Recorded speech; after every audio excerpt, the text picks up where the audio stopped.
Welcome back to Wine and Chill, your home for all things entertainment law shenanigans. For those of you that are new here, I'm Stephanie, your friendly neighborhood lawyer. Well, not your lawyer, which brings me quickly to our disclaimer. By watching this video, you understand that this video is for entertainment purposes only, and yes, while I am a practicing attorney, I am not your attorney. By continuing to watch this video, you consent to have read the full disclaimer below in the description box. Alright, so now that that's quickly out of the way, today we're going to talk about Taylor Swift's masters being sold for the second time, according to her, without her knowledge. So as you guys know, or if you're new, I used to be an entertainment lawyer. I now am a tech lawyer. Similar concepts in that the descriptor is just indicative of the sector you work in. Our little agenda, a full breakdown of what has been going on for the past year, actually. So first and foremost, I'm going to do a brief summary about what masters are. I know that's confusing to some people, what exactly is included in your master recordings. And then a background about what happened between her and her former record label. And then we're going to talk about Scooter Braun reportedly selling her masters to a private equity firm for approximately $300 million, as people are reporting. And then we're going to talk about the implications of that and why Taylor Swift is ultimately re-recording her masters and what does that actually mean in layman's terms. So first and foremost, when people say masters in the music industry, it's just shorthand for master recordings. If you want a full breakdown on royalties, master recordings, I actually have a video about that, so I'll link it in the description box and then here in the cards. I always say here in the cards and I forget where to put it, so it'll float around somewhere during this video. Royalties explained. You can go there. Basically, the person that owns the masters owns the music. So master recordings are actually composed of two separate copyrights, and those can be owned individually or separately. We're going to do a very basic example using Happy Birthday. With the example of Happy Birthday, the lyrics to Happy Birthday, whoever wrote them, so like let's say I wrote them. This clearly didn't happen. This song is old as dirt. But let's say I wrote Happy Birthday. Anytime someone sings Happy Birthday, anytime someone plays Happy Birthday at Starbucks, anytime you hear it at the Super Bowl, it's on an ad, I would get paid for those song lyrics because there's inherent copyright to the lyrics. That's copyright number one. Generally speaking, songwriters do not sell the copyright to their lyrics. It's very few and far between. As we know, Taylor Swift is famously a singer-songwriter, so she is noted for having written most, if not all, of her songs. So that's copyright number one. The second copyright is going to be the music composition and the sound. So that is a separate copyright into itself. So the beats that go with it, the actual notes, someone singing the lyrics, that is a second copyright. The master recording now is a combination of the two in a performance. So with Happy Birthday as an example, the master recording then would be me singing Happy Birthday to you, and I'm not going to sing in her ears. Would be me singing Happy Birthday and then it being recorded. That would be the master recording, and then either if I was an independent artist, I would own that, or if I was signed to a label, the label would own that. That is negotiated in a separate contract. So that is negotiated in a contract. So with Taylor Swift, it's safe to assume that she owns the copyright into the song lyrics for the song that she's written. Usually people don't contract those out, so that's safe to assume. So we can make an educated guess based on my time in entertainment. We'll make an educated guess on that. However, since no one has seen her contract outside of her team and then Big Machine Records, when she signed that contract at 15 years old to Big Machine Records, they in her contract stipulated that they own her master recordings and they will give her a percentage, aka what royalties are, every time those songs are played. So every time you hear I'm Only Me When I'm With You and all the rest of the songs, I'm gonna be honest, Taylor Swift fan back in the day, so I know all of the old songs. So the new stuff I couldn't tell you, but it has nothing to do with my analysis, and it will be unbiased as usual.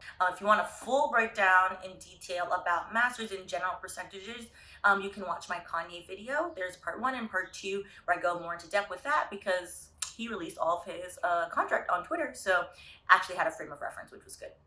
So for this is just an educated guess. I'm not sure the percentage that she's getting. So that's the background. So now you guys understand what master recordings are if you weren't familiar. So that background is important for the rest of what we're going to talk about.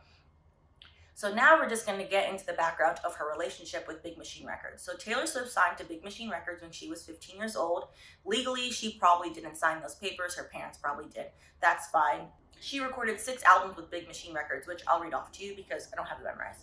Taylor Swift, Fearless, Speak Now, Red, 1989, and Reputation. So those were all recorded with Big Machine Records, who's owned by Scott Borchetta. So When last year, what happened was, for years she had been very vocal saying like, hey, there's nowhere in my contract that allows me to buy back these records, that allows me to buy my masters. Can we have this conversation? So she was very vocal about tweeting about this, very vocal about fighting for artists' rights, as she should be. You spend so much time and money into building yourself an image when you're a new artist, into making sure that you're somebody. You know, the record label does invest money in you, but it's really up to the artist, because if the record label, everyone they invested money into, became a star, then we would have much more artists these days. It's not that cut and dry, that black and white. So with that, she had been asking, okay, how do I buy back my masters? Because in her contract, there was not even an option to buy back her masters. So if it's not in the contract, that means it doesn't exist. So she had kept asking, kept asking, kept asking. So according to Taylor Swift, when she was offered to re-sign with Big Machine Records after nearly 13 years at that point, Scott Borchetta, the offer he gave her was that she could indeed buy back her masters one album at a time for each album she turned in. Which is ludicrous, and to be honest, like, from a standpoint of fairness, it's completely ludicrous. So for every one she turned in, then he would give her the option to buy it back. It took 13 years to make 6 albums. This is why it's such a point of contention in the music industry and between artists and the label. You have someone whose life work, they've put literally 13 years of their life into something, and then someone else being like, yeah, but you know, I helped you, so you can't just really have it back like that. And at this point, you have Taylor Swift, Kanye West. I'm going to use more recent examples versus like Prince, Michael Jackson. But in the recent examples, I think it's easier for people to conceptualize. You have people now that are multi-millionaires that have the money to buy it back. And you have someone else being like, I don't really know about that. So the issue is not the money. Taylor Swift has the money. Taylor Swift is not broke. Kanye West is not broke, which his money used to be funny. It's not funny anymore. So the issue is not the cost. The issue is, to be honest, is between power dynamics. The issue is also on recurring money, on recurring revenue. If they sell the masters back to Taylor Swift, they will no longer make any money off of Taylor Swift. So Taylor Swift declined, and after 13 years of having this relationship with this record label, she decided, okay, fine, I'll just go to a new record label, which from an artist standpoint, after you've worked with somebody for 13 years, that's pretty hard to do. And it was a bit sad to see that couldn't come to a mutually beneficial agreement. So now she is signed with Republic. She has partnership deal now with Republic Records and UMG, Universal Music Group, where she owns all of her masters going forward. So the last 2 albums she released, she owns the albums, she owns the masters to that. There's often when people who are not like super familiar with the industry will say like, oh, well, that's fine, well, they own these masters. The value is not the same. The value for Fearless is not going to be the same as the value for Lover. Like, Lover did well, but Fearless made Taylor Swift Taylor Swift. And of course, the artist wants to own what made them famous. So then, after she decided to leave Big Machine Records and her masters were then bought by Scooter Braun. And Scooter Braun is famously the manager for Justin Bieber, Kanye West, Demi Lovato. I'm not sure if he still manages Demi Lovato, but various notable artists. Scooter Braun also, notably, does not get along with Taylor Swift. To say it kindly. He is aware of that. She is aware of that. She's very vocal about her dislike of this man and has claimed multiple times that he has bullied her, has, done like posts and deletes on Twitter, mocking her, things of that nature. So this is not someone that she wants to deal with. So of course, according to Taylor Swift, when her masters were sold to Scooter Braun, she then took to Twitter and was like, this is ridiculous. Nobody told me. She alleged that she found out when the world found out. Scott Borchetta, who sold her masters and sold his record label, he said, no, that's not true. She knew. So at this point, it's he said, she said. Taylor has kept to the fact that twice now, her masters have been sold without her knowledge, and has stated that she did not know. This then proceeded to get into a whole hoopla between her and Scooter Braun. Now, you have to put it in the context of, regardless of what you think about the two of them squabbling, and who you think, and regardless of who you side with on the two of them squabbling and them not liking each other, it is very strange, in my opinion, for someone who knows that you do not like with them, that you do not mess with them, you do not like them, you don't want any type of interaction with them, to then purchase something so personal to you simply to make money off of you, it's a bit weird.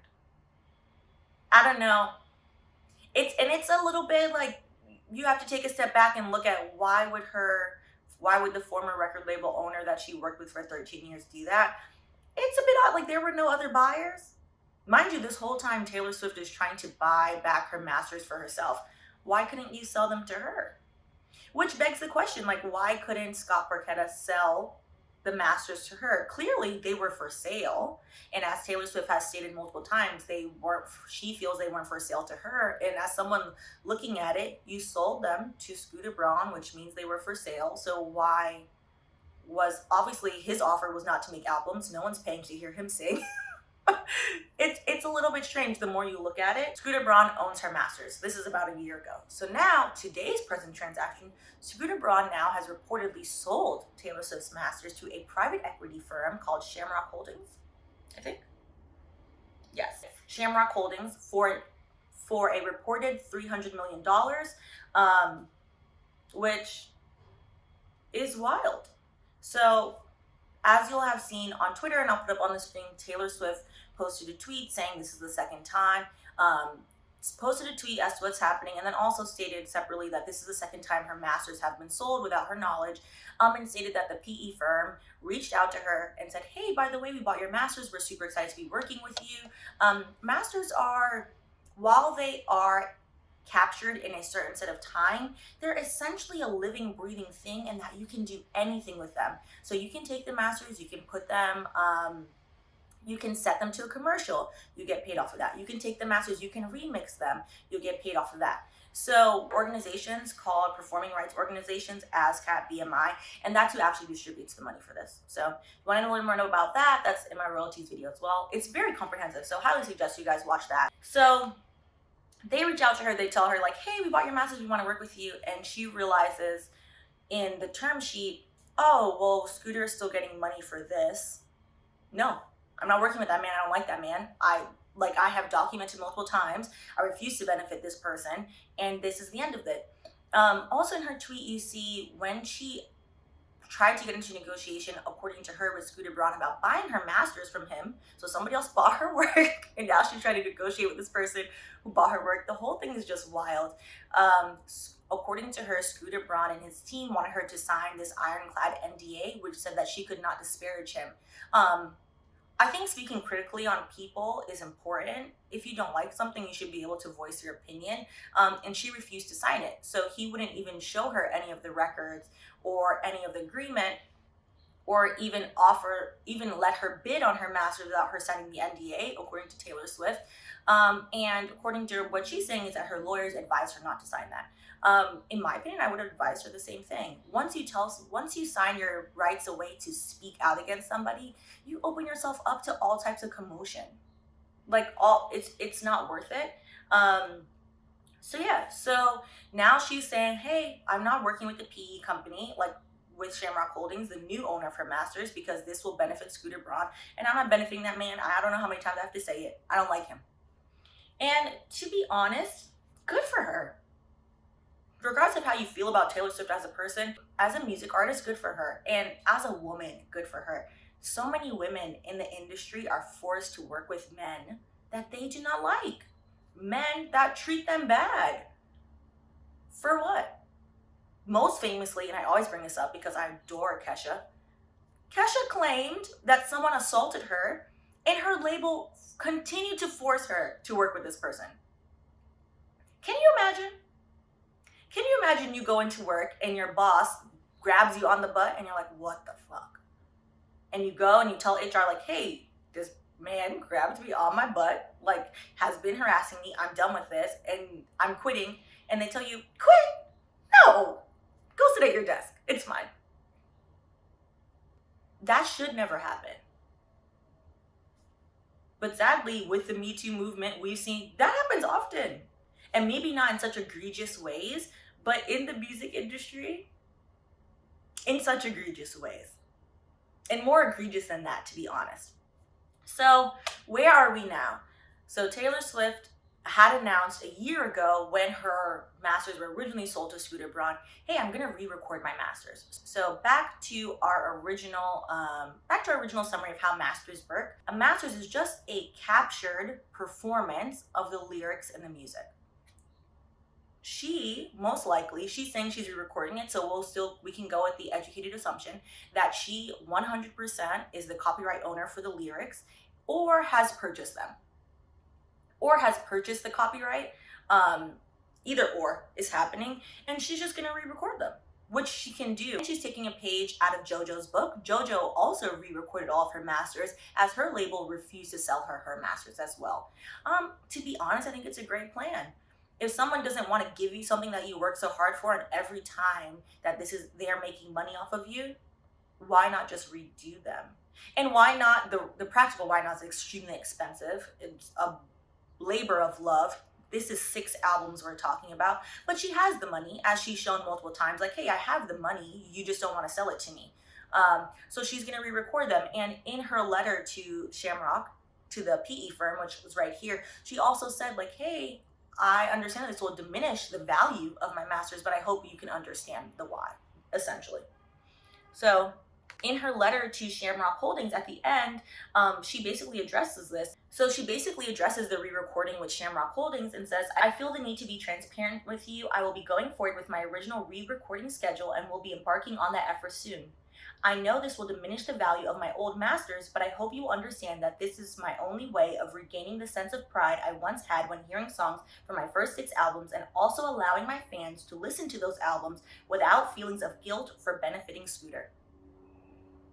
More power to her. Why should, and I'm going to specifically say women, because you see this over and over again with women, and for women of color, this is an exacerbated issue that we can get into another time, to be honest. Why should women be forced to work with people they don't want to? Why? She doesn't want to work with him. If she doesn't want to, she doesn't want to. If she said that person is mean to me, etc., etc., to be honest, she doesn't have to have a reason. She doesn't need a reason to not want to work with this person. So good for her.